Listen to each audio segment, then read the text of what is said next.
हाल ही में बीजेपी के रीदा रशीद पहुंचे चांद नगर लोगों को बीजेपी की योजनाएं बताने।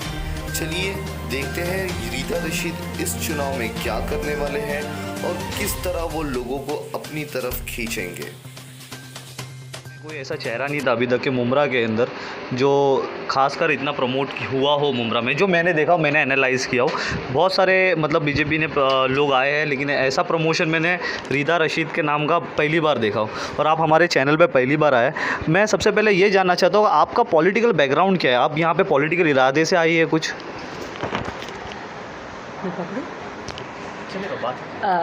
पॉलिटिकल बैकग्राउंड मेरा कुछ नहीं, कोई भी नहीं था फैमिली में। मैं फ़र्स्ट हूँ।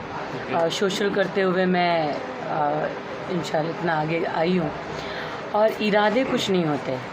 इरादे जैसे सोशल करते हुए मैं भारतीय जनता पार्टी में ज्वाइन हूँ और उसके बाद मैंने महाराष्ट्र की जिम्मेदारी संभाली। हर जिला, हर विधानसभा में पार्टी का काम लेके गई हूँ। सरकार के काम को पहुँचाया, सरकार की योजनाओं को पहुँचाया। तो पार्टी को लगा कि मुमरा कलवा में भी मेरी ज़रूरत है, या मुमरा कलवा में मुझे भेजने तो उस चीज़ जा पाएंगी वहाँ तक। तो मैं यहाँ टिकट लेने वाले यानी इलेक्शन लड़ने वाला ऐसा कुछ है? देखिए, टिकट लेना ना लेना ये सब पार्टी के हाथ में है, लेकिन ये श्योर बोलूँगी कि यहाँ पर काम करूँगी, अभी भी करूँगी, आने वाले काल में भी करूँगी और करते रहने की जिम्मेदारी ले सकती हूँ। Okay, for an example party ने आपको टिकट दे दिया और एक उम्मीदवार के तौर पे आपको खड़ा कर दिया मुमरा कलवा के लिए, तो आपके क्या क्या मुद्दे रहेंगे?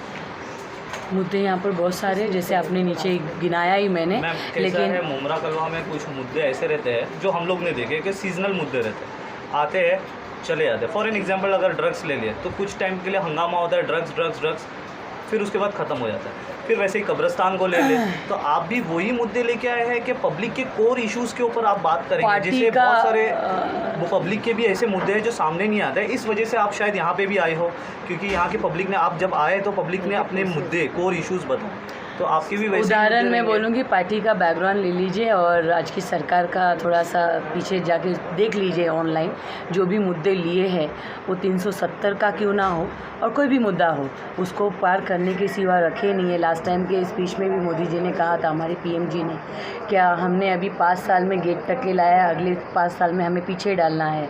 तो बैनर की राजनीति करते नहीं है। बैनर पे तो राजनीति में बहुत सारी कर सकती हूँ, जैसे मैंने गिनवाया। क्या सीएम रिलीफ फंड किसी को पता ही नहीं होता क्या है? इमरजेंसी फंड होता है जिसके लिए हर जनता के लिए रखा गया है। सीएम अपने, आप लोगों को ही पता होगा, मंत्रालय के 7वें माले पे सीएम रिलीफ फंड का प्रोसीजर चलता है। मुमरा वालों को पता नहीं है।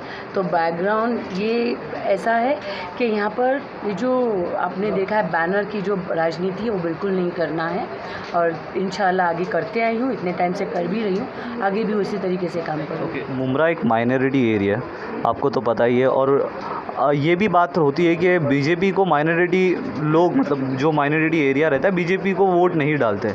तो ये छवि को आप कैसे दूर करेंगे? मैंने पहले ही कहा, वोट के लिए काम नहीं करती है सरकार।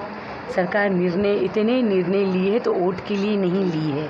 सरकार निर्णय लेती है देश के हित में, और मैं भी यहाँ पर जो काम करूँगी वो मुमरा कलवा के हित में काम करूँगी, वोट के हित में काम नहीं करूँगी। बाकी वो पब्लिक की और जनता की सोच होगी, उनको क्या करना है। लेकिन 10 साल जिन्होंने काम किया है वो बोल रहे हैं हम देंगे, ये नहीं बोल रहे हमने दिया है। हमारी सरकार या रीदा रशीद अगर को बोलना होगा तो मैं बोल रही हूँ मैंने ये किया है, आगे ये करूँगी, क्योंकि हमें आना है यहाँ पर बदलाव लाना है। लेकिन यहाँ पर जिनको मौका दिया था 10 साल से, वो बोल रहे हम देंगे, और जितने भी बैनर लगे हैं वो उनके एक भी चीज़ें उनके आमदार के या नगर सेवक के सपोर्ट में नहीं जाते हैं। अभी भी चोरी की बातें हैं।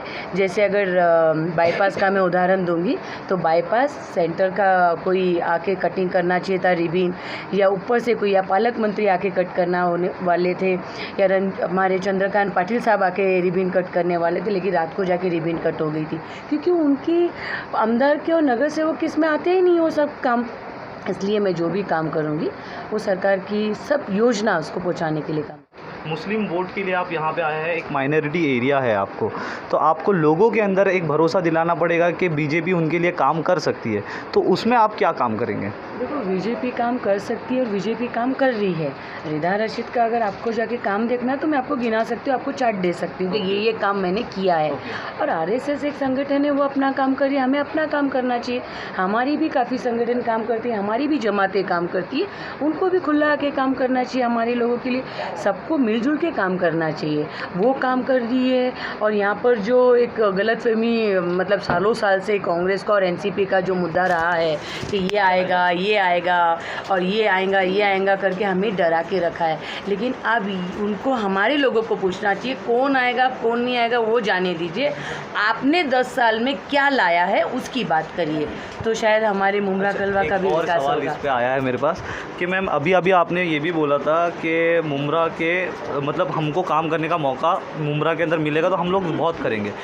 ऐसे कुछ इंटरव्यूज़ मेरे पास भी है, मेरे चैनल में हम लोगों ने डाले कि मुमरा के कॉर्पोरेटर्स ये बोलते हैं कि बीजेपी शिवसेना उनको काम करने नहीं देती है, हमारी आवाज़ नहीं सुनती है कॉर्पोरेशन हाउस में। ये इंटरव्यूज़ मेरे पास है, मैं दिखा दूंगा। आप टीएमसी की जाके आप लोग को तो माहिती मिल भी जाएंगी। आप देखिए, सबसे ज़्यादा निधि अगर पूरे ठाना जिला में टीएमसी में अगर पास हुआ है तो मुमरा कलवा है। वो चोटों को पूछिए कहाँ गया है, क्या बोलते हो लोग, उनको पूछिए कहाँ गया है, किसने काम करने नहीं दिया। शिवसेना और बीजेपी ने कभी रोका है, तो पैसा गया कहाँ, पैसा पूछिए ना उनको, आप लोग सवाल करिए। नहीं काम करने दिया तो पैसा क्यों दिया, चोरी करने दिया था पैसा, पूछिए उनसे कि चोरी करने पैसा नहीं दिया था बीजेपी और सेना की सरकार ने, आपको काम करने दिया था, आपने वो पैसा चोरी किया है। आपको गली बनाने दिया था, आपको गटर बनाने दिया था, आपको स्वच्छ पानी देने दिया था, आपको स्कूल बोला था, आपको हॉस्पिटल बोला था, ये सब कहाँ गया, निधि कहाँ गई? तो उनको ये सवाल आप करिएगा अभी। अच्छा मैडम, यहाँ के जो मुमरा के जो मुसलमान हैं उन लोगों के भी दिमाग में ऐसा भरा जा रहा है, मुसलमान मत बोलिए, हमारे भाई बोलिए। हाँ, तो जो है ना, मैं यानी कि इसकी बात कर रहा हूँ एक पत्रकार के हिसाब से कि लोगों का कहना है कि वो लोग जो है अगर बीजेपी आ गई तो इन लोग का जीना हराम हो जाएगा। कुछ लोग ऐसा मैसेज ये कर रहे हैं, तो इसका मतलब सर इसके बारे में आप क्या मैसेज दोगी? आज के देश में बीजेपी नहीं है क्या, बताइए? कि हाँ है ना, है, लेकिन कुछ हुआ? हाँ, नहीं कुछ हुआ। आज 5 साल सीएम साहब ने इतने स्मूथली निकाले हैं महाराष्ट्र में, कुछ हुआ? हमारे महाराष्ट्र के सीएम की तो बात और है। नहीं, देखिए, आप बीजेपी आएगा तो आप बोल रहे हो ना, तो सरकार बीजेपी की है, महाराष्ट्र सरकार बीजेपी की है, क्या हुआ है? तो मुमरा वालों को मैसेज क्या दोगी आप इसके लिए? बिल्कुल, हमें यह ध्यान रखना चाहिए, जो सरकार बाहर है, जो सरकार महाराष्ट्र में है, जो सरकार देश में है, उनको ही मौका देना चाहिए, तो ही हमारे काम होंगे, तो ही हमें अच्छा शिक्षण मिलेगा, तो ही हमें अच्छा पानी यहाँ पर मिलेगा, तो ही हमें अच्छी हॉस्पिटलाइज मिलेगी। जैसे मैंने बताया हॉस्पिटल वगैरह का कितना काम हो रहा है, ये सब चीज़ें ला पाएंगे। हम किसी दलाल को बीच में बिठा देंगे या हम वो गिने चुनिए एक टपली को बिठा देंगे तो वो क्या बोलेगा हमें? आज तो जीत लेगा कि मैं रास्ता दूंगा, गटर दूंगा, ये दूंगा, ब्रिज दूंगा, लेकिन वो जीत के जाने के बाद आपको एक बहाना भी बोलेगा। क्या बोलेगा? अरे वो तो बीजेपी की सरकार है, वो लोग मेरे को दे नहीं रही है। तो हमें सोचना है कि हमें किसको बनाना है, किसको नहीं बनाना है। जो चेन बनते हुए आया है उसी को मेरे घर में भी चेन को बनाना है। तो आज की सरकार को मौका देना चाहिए और यहाँ पर जितनी योजना है उसका लाभ लेना।